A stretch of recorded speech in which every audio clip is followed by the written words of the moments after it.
Hi friends, ಎಲ್ರಿಗೂ ನಮಸ್ಕಾರ. ಕರ್ನಾಟಕ ಪರೀಕ್ಷಾ ಪ್ರಾಧಿಕಾರದಿಂದ ಒಂದು ಮಹತ್ವದ ಪ್ರಕಟಣೆ 20/8/2024 ಪ್ರಕಟಣೆ ಹೊರಡಿಸಿದ್ದಾರೆ.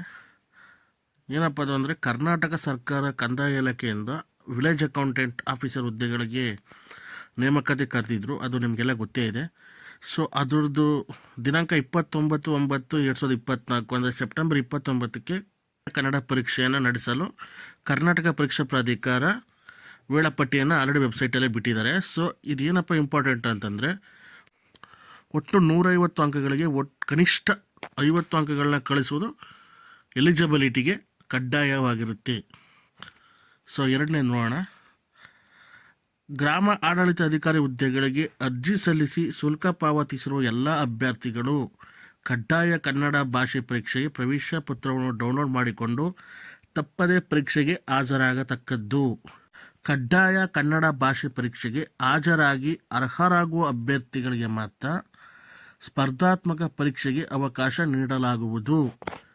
ಒಂದು ವೇಳೆ ಕಡ್ಡಾಯ ಕನ್ನಡ ಭಾಷೆ ಪರೀಕ್ಷೆಗೆ ಗೈರು ಹಾಜರಾದ ಅಭ್ಯರ್ಥಿಗಳಿಗೆ ಮತ್ತು ಹಾಜರಾಗಿ ಕನಿಷ್ಠ 50 ಅಂಕಗಳನ್ನು ಪಡೆಯದ ಅಭ್ಯರ್ಥಿಗಳಿಗೆ ದಿನಾಂಕ 27/10/2024 ನಡೆಯಲಿರುವ ಪತ್ರಿಕೆ 1 ಮತ್ತು ಪತ್ರಿಕೆ 2 ಸ್ಪರ್ಧಾತ್ಮಕ ಪರೀಕ್ಷೆಗೆ ಹಾಜರಾಗಲು ಅವಕಾಶವಿರುವುದಿಲ್ಲ. ಅಂದರೆ ಯಾರು ಹಾಲ್ ಟಿಕೆಟ್ ಬಂದಿರುತ್ತೆ ನೋಡಿ, ಕಡ್ಡಾಯ ಕನ್ನಡ ಪರೀಕ್ಷೆನ, ಅವರೆಲ್ಲರೂ ಕೂಡ ಮಸ್ಟ್ ಆ್ಯಂಡ್ ಶುಡ್ ಬರೀಲೇಬೇಕು. ಈ ಎಕ್ಸಾಮ್ ಬರೀಲೇಬೇಕು. ಅದ್ರ ಜೊತೆಗೆ 50 ಅಂಕಗಳನ್ನು ಕನಿಷ್ಠ ನೀವು ತಗೊಳ್ಳೇಬೇಕು. ಯಾರಾದರೂ ಕನ್ನಡ ಕಡ್ಡಾಯ ಪರೀಕ್ಷೆ ಆ ಎಕ್ಸಾಮ್ನ ಬರೀಲಿಲ್ಲ ಅಂತಂದರೆ ಅವರು ಕೂಡ ಮೇನ್ ಎಕ್ಸಾಮ್ಗೆ ಅವ್ರಿಗೆ ಅವಕಾಶ ಇರೋದಿಲ್ಲ. ಹಾಗೆ ಬರೆದು ಕೂಡ 50 ಅಂಕಗಳನ್ನ ತಗೊಳ್ಳಿಲ್ಲ ಅಂತಂದರೆ ಅವರು ಕೂಡ ಮೇನ್ ಪರೀಕ್ಷೆಗೆ ಕೂರೋಕ್ಕೆ ಅವಕಾಶ ಕೊಡೋದಿಲ್ಲ. ಇದು ಅಫಿಷಿಯಲ್ ಆಗಿ KE ಕಡೆಯಿಂದ ಸ್ಪಷ್ಟವಾಗಿ ಹೇಳ್ತಾ ಇದ್ದಾರೆ. ಗ್ರಾಮ ಆಡಳಿತ ಅಧಿಕಾರಿ ಹುದ್ದೆಗಳಿಗೆ ಅರ್ಜಿ ಸಲ್ಲಿಸುವಿಕೆಯ ಪ್ರಕ್ರಿಯೆ ಪೂರ್ಣಗೊಳಿಸಿರುವ ಅಭ್ಯರ್ಥಿಗಳ ಅರ್ಜಿ ಸ್ಥಿತಿ ಅಂದರೆ ಅಪ್ಲಿಕೇಶನ್ ಸ್ಟೇಟಸ್ನ ತಿಳಿಯಲು ಪ್ರಾಧಿಕಾರ ವೆಬ್ಸೈಟ್ನಲ್ಲಿ ಲಿಂಕನ್ನು ನೀಡಲಾಗಿದೆ.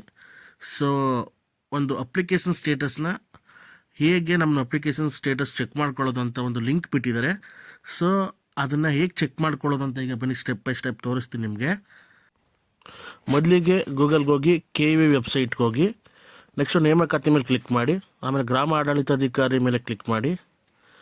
ಸೊ ಕೆಳಗಡೆ ಬನ್ನಿ, ಗ್ರಾಮ ಆಡಳಿತಾಧಿಕಾರಿ ಅರ್ಜಿ ಮತ್ತು ಶುಲ್ಕ ಸ್ಥಿತಿ ಲಿಂಕ್ ಇದೆ, ಅದರ ಮೇಲೆ ಕ್ಲಿಕ್ ಮಾಡಿ. ಕ್ಲಿಕ್ ಮಾಡಿದ್ಮೇಲೆ ಮೇನ್ ಪೇಜ್ ಓಪನ್ ಆಗುತ್ತೆ. ಈಗ enter application number, date of birth ಮತ್ತು ಕ್ಯಾಪ್ಚಾ ಹಾಕಿ ಸರ್ಚ್ ಕೊಡಿ.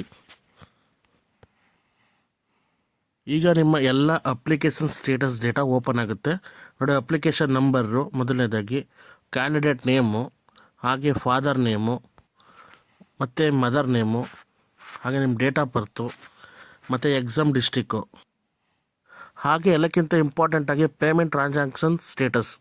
ಇವಾಗ ಟ್ರಾನ್ಸಾಕ್ಷನ್ ಸಕ್ಸಸ್ಫುಲ್ ಅಂತ ಇದೆ. ಸೊ ಟ್ರಾನ್ಸಾಕ್ಷನ್ ಸಕ್ಸಸ್ಫುಲ್ ಅಂತ ಇದ್ದರೆ ಯಾವುದೇ ರೀತಿ ತಲೆ ಕೆಡಿಸ್ಕೊಳ್ಳೋ ಅವಶ್ಯಕತೆ ಇಲ್ಲ. ಒಂದು ವೇಳೆ ಈ ಟ್ರಾನ್ಸಾಕ್ಷನ್ ಸಕ್ಸಸ್ಫುಲ್ ಬದಲು ಪೆಂಡಿಂಗ್ ಅಂತ ಇದ್ದರೆ ಅಥವಾ ಬೇರೆ ಏನಾದ್ರು ಇದ್ದರೆ, ಸೊ ಇದು ತುಂಬ ಡಿಫಿಕಲ್ಟ್ ಆಗುತ್ತೆ. ಸೊ ಇದನ್ನು ನೋಡ್ಕೊಳ್ಳಿ, ಚೆಕ್ ಮಾಡ್ಕೊಳ್ಳಿ. ಟ್ರಾನ್ಸಾಕ್ಷನ್ ಸಕ್ಸಸ್ಫುಲ್ ಅಂತ ಇದ್ದರೆ ಏನೂ ತೊಂದರೆ ಇಲ್ಲ. ಸೊ ಮುಂದೆ ಹೋಗೋಣ. ಈಗ ನೋಡಿ, ಈಗ ನಾನು ನಿಮಗೆ ತೋರಿಸಿರೋ ಒಂದು ಅಪ್ಲಿಕೇಶನಲ್ಲಿ ಅದು ಸಕ್ಸಸ್ಫುಲ್ ಅಂತ ಬಂದಿದೆ. ಅದೇ ಥರ ಪ್ರತಿಯೊಬ್ಬರಿಗೂ ಅದೇ ಥರ ಸಕ್ಸಸ್ಫುಲ್ ಇವ್ರ ಅಪ್ಲಿಕೇಶನ್ ಸಕ್ಸಸ್ಫುಲ್ ಅಂತಿದ್ರೆ ಏನೂ ತೊಂದರೆ ಇಲ್ಲ. ಆದರೆ ಅಂಗೀಕೃತವಾಗದಿದ್ದಲ್ಲಿ, ಅಂದರೆ ಅಪ್ಲಿಕೇಶನ್ ಯಾರಾದರೂ ಪೆಂಡಿಂಗ್ ಅಂತ ಇದ್ದರೂ ಕೂಡ, ಅಂದರೆ ನೀವು ಅಪ್ಲಿಕೇಶನ್ ಫೀಸ್ ಏನಿದೆ ಅದನ್ನು ಕಟ್ಟಿದರೂ ಕೂಡ ನಿಮಗೆ ಪೆಂಡಿಂಗು ಅಥವಾ ಬೇರೆ ಏನಾದರೂ ತೋರಿಸ್ತಿದ್ರೆ, ಅಂಥ ಅರ್ಜಿಗಳನ್ನು ಒಂದು ಸ್ಕ್ರೀನ್ಶಾಟ್ ತೊಗೊಂಡು, ಮತ್ತು ನೀವು ಫೀಸ್ ಕಟ್ಟಿರ್ತಿರಲ್ಲ ಅದ್ರದ್ದು ಸ್ಕ್ರೀನ್ಶಾಟ್ ತೊಗೊಂಡು, ಅದಕ್ಕೆ ಸಂಬಂಧಪಟ್ಟ ಎಲ್ಲ ದಾಖಲೆಗಳನ್ನು ದಿನಾಂಕ 26/8/2024 ಒಳಗೆ ಪ್ರಾಧಿಕಾರಕ್ಕೆ ಖುದ್ದಾಗಿ, ಅಂದರೆ ನೀವೇ ಬೆಂಗಳೂರಲ್ಲಿ KE ಆಫೀಸ್ಗೆ ಹೋಗಬೇಕು, ಡಿಪಾರ್ಟ್ಮೆಂಟ್ಗೆ, ಅಥವಾ ಅಂಚೆ ಮೂಲಕ ಪೋಸ್ಟ್ ಆಫೀಸಲ್ಲಿ ಸ್ಪೀಡ್ ಪೋಸ್ಟ್ ಅಥವಾ ರಿಜಿಸ್ಟರ್ ಪೋಸ್ಟ್ ಮೂಲಕ ಕಳಿಸ್ಬೋದು. ಪೂರಕ ದಾಖಲೆಗಳಿಲ್ಲದ ಮನವಿಗಳನ್ನು ಪುರಸ್ಕರಿಸಲಾಗುವುದಿಲ್ಲ. ಅಂದರೆ ಅದಕ್ಕೆ ತಕ್ಕದಂಥದ್ದು ಪೂರಕ ದಾಖಲೆಗಳಿಲ್ಲ ಅಂತಂದರೆ ಆ ಅಪ್ಲಿಕೇಶನ್ನು ಕ್ಯಾನ್ಸಲ್ ಆಗಬಹುದು, ನೀವು ಅಪ್ಲೈ ಮಾಡಿದರೂ ಕೂಡ. ಸೊ ಪ್ರತಿಯೊಂದು ನೀಟಾಗಿ ನಿಮ್ಮ ಅಪ್ಲಿಕೇಶನ್ ಸ್ಟೇಟಸ್ನ ಚೆಕ್ ಮಾಡ್ಕೊಳ್ಳಿ. ಅಪ್ಲಿಕೇಶನಲ್ಲಿ ಒಂದು ವೇಳೆ ಸಕ್ಸಸ್ಫುಲ್ ಅಂತ ಬಂದಿದ್ದರೆ ಏನು ಭಯಪಡೋ ಅಗತ್ಯ ಇಲ್ಲ.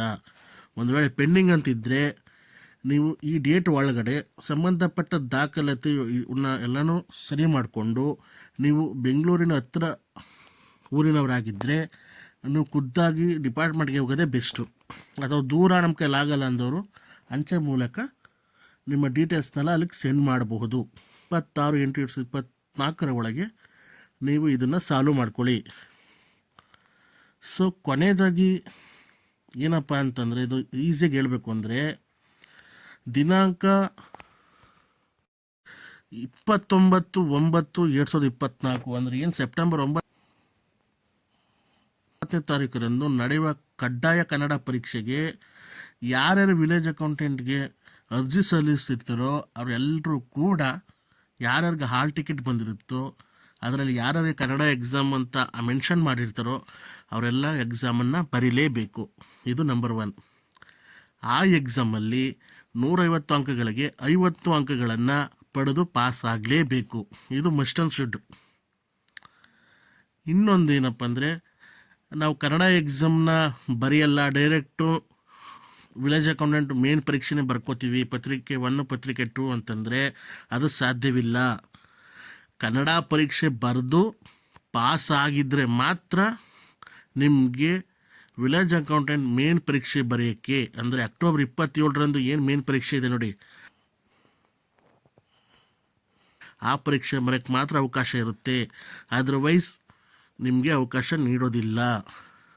ಹಾಗೆ ಇನ್ನೊಂದು ಇಂಪಾರ್ಟೆಂಟ್ ಏನಪ್ಪ ಅಂದರೆ, ಕಡ್ಡಾಯ ಕನ್ನಡ ಪರೀಕ್ಷೆಯನ್ನು ಕನ್ನಡ ಮಾಧ್ಯಮದವರು, SLC ವರೆಗೆ ಕನ್ನಡದಲ್ಲಿ ಓದಿರೋರು, ಅಥವಾ KPSC ಕಡ್ಡಾಯ ಪರೀಕ್ಷೆ ಆಲ್ರೆಡಿ ಪಾಸಾಗಿರೋರು ಎಲ್ಲರೂ ಕೂಡ ಈ ಪರೀಕ್ಷೆಯನ್ನು ಬರೀಲೇಬೇಕು. ಜೊತೆಗೆ 50 ಅಂಕಗಳನ್ನ ತೆಗೆದು ತೇರ್ಗಡೆ ಹೊಂದಲೇಬೇಕು. ಇದು KEA ನಡೆಸ್ತಿರೋ ವಿಲೇಜ್ ಅಕೌಂಟೆಂಟ್ ಆಫೀಸರ್ ಹುದ್ದೆಗೆ ಕಂಪಲ್ಸರಿ.